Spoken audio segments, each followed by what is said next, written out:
kızlar, başlayın. Gülnaz, de gel. Adı güngül oyandı, her tarafa boyandı. Derdimden neçə yolla yanar, o da qalandı. Dağda qar severler, ağaçta da severler. Özüne çok güvene, üstüne yar severler. Ben gülem gülüzüm, belə hiç zaman olmaz. Benim kimi güzel, belə sevmemek olmaz. Sevmemek olmaz. Kardeşimden aşkıram, küsmüşe barışmıram. Babadan güzel benim var ki hiç danışmıram. Gülü gözünün sıra hiç zaman olmaz. Bizim gibi güzelin sıra sevmemek olmaz.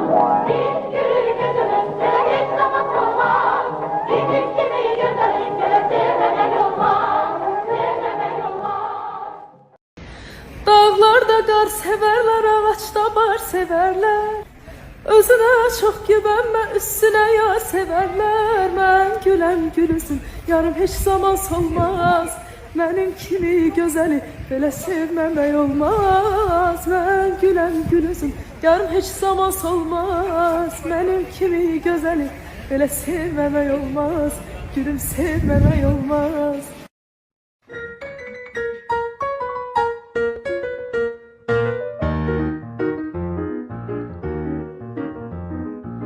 Çıktı gün gül oyandı, her tarafa boyandı. Derdinden neçə olan yanarı da ağlandı. Ben gülem gülüzüm, yarım hiç zaman solmaz.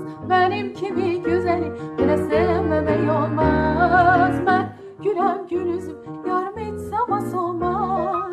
Benim kimi güzeli bile sevmemek olmaz.